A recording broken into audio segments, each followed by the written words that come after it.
Hi class, today we are on Saxon Math, the book for lesson 98, and today we're going to talk about geometric solids. So I did my best to draw several examples for you back there on the board, but today I'm also going to show you some actual geometric solids that you can touch, hold, and look at. So my first one here is a rectangular prism.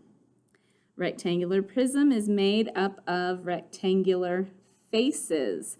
These flat rectangle sides that I'm pointing to, that's called the face of the geometric solid.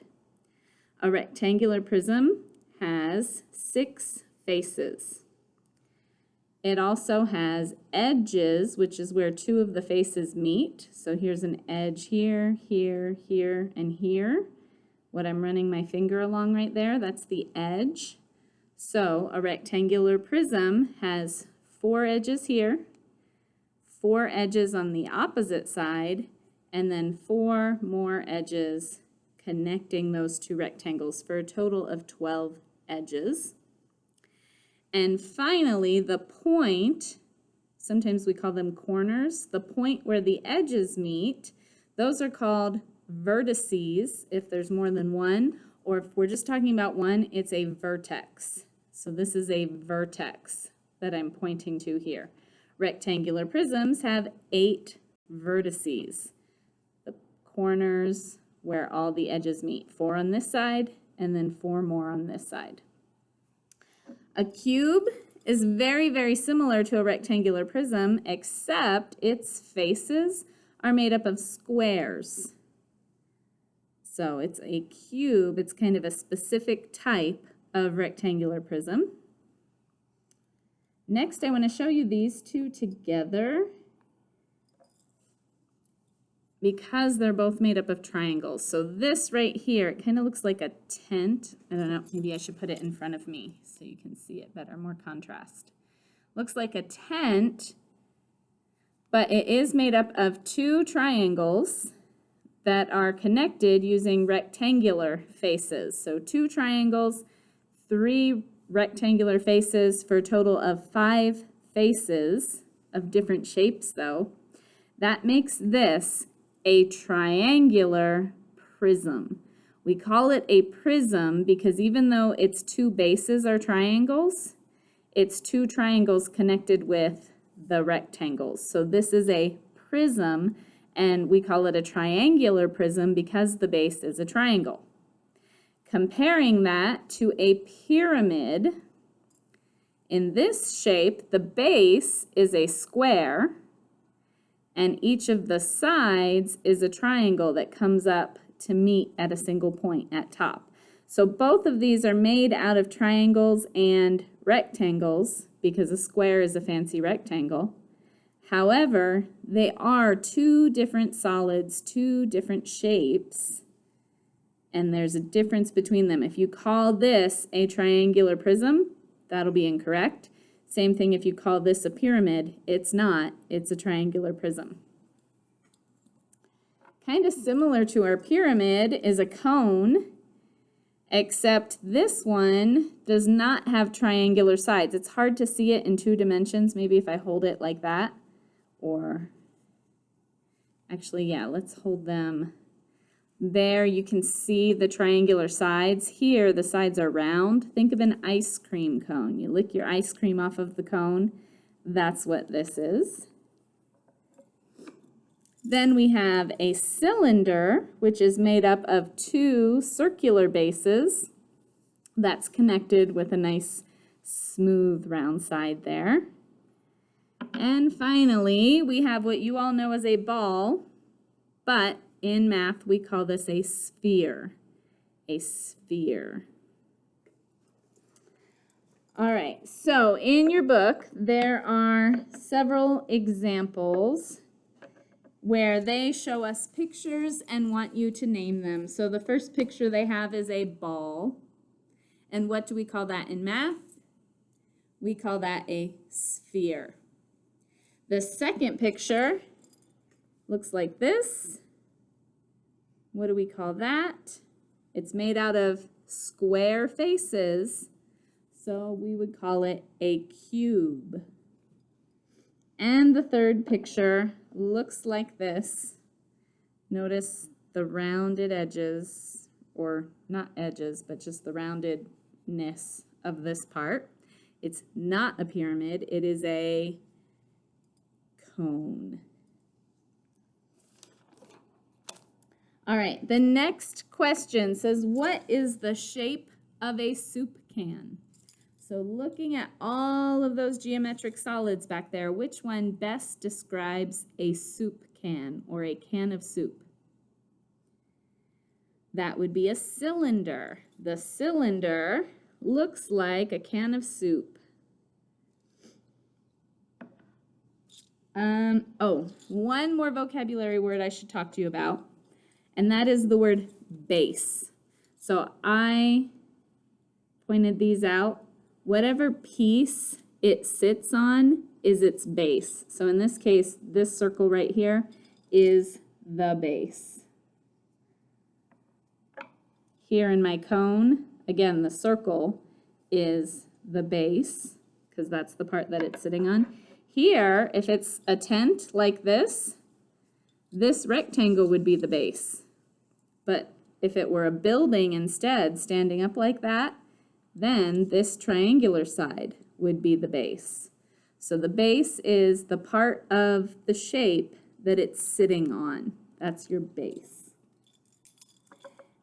And our cone and our pyramid has one other vocabulary word here. These points that I'm touching at the top, this one is a vertex because it's got a place where several edges meet, but there's another word for it. This one is not a vertex, there aren't any edges meeting here, but it is still known as the apex, which is the top point of a geometric solid that comes to a point, such as a pyramid or a cone shape, the apex. All right, our next example asks, how many faces does a box have? If you think back to the beginning of the lesson, we looked at this. How many faces does it have? 1, 2, 3, and the one on the back 4, 5, 6. 6 faces. Then it asks, how many vertices does a box have? Remember, a vertex is the corner, the points where the edges meet. So how many vertices does this box have? 8. 4 on this side and 4 on this side. So 8 vertices. And finally, how many edges does a box have? Remember to count 1, 2, 3, 4, but then on this side, 5, 6, 7, 8, 9, 10, 11, 12 edges. All right, there is an activity in your book that we are going to do, those of you that are here in class, in just a few moments. That is what you'll need this paper for. If you're at home and you're not my student and you don't have this, that's okay. You can still do the activity. You're going to want to make sure to write down each of those shapes because the activity is for you to find objects in your home that are those shapes and then to draw a picture of that object. So your goal is to find one for each shape going through your house, or if you're here, going through your classroom, seeing what you can find and drawing a picture of each of those. Before I set you free to do that, I would like to look at the lesson practice together. So if you want to follow along with me, it's on page 621 of your textbook. And the directions say, name the shape of the object listed. So A is basketball. What shape is a basketball? You should have said sphere. B is a shoebox. What shape is a shoebox? They are typically rectangular prisms. C says funnel. Now a funnel is a tool that you might see mom or dad use in the kitchen. It's wide at the top and then it gets narrow. And they might use it to try to pour some liquid into a container that has a really narrow top. My funnel at home is blue. So a funnel, what shape is a funnel? It's not a perfect cone, but it's closest to a cone than anything else. It's just it does not go down to the apex, to the tip here. A funnel has a kind of a hole in it to let the liquid or sugar or whatever it is you're funneling in get through, and it's hollow. All right, the next one says a soda can. What shape is a soda can? That would be this one, a cylinder. A soda can is a cylinder. And the next one says the figure at right, we're on E, is the same shape as several Egyptian landmarks, and it looks like this. What are those called? Even in Egypt, the Egyptian landmarks they're talking about go by this name, which is a pyramid. Yes, this is a pyramid. And it's still talking about the pyramid. It says the figure in problem E has a square base. How many faces does the figure have? So how many faces are on this figure? Has a square base, so that's 1. And then it has 4 triangles, so a total of 5 faces. Then it asks how many edges does it have? So again, look at the bottom, count all 4 of those edges. So that's 4. Then it has 5, 6, 7, and 1 on the back, 8 edges. And finally, how many vertices does it have? Corners. 1, 2, 3, 4, and the apex on top, 5. All right, so now what I would like you to do is do that lesson activity where you're finding objects that look like these geometric solids. Write down the name of the object, then draw a picture of it. And after that, you can begin your written practice, which will begin on page 629. I hope you have a great day, and I'll see you soon.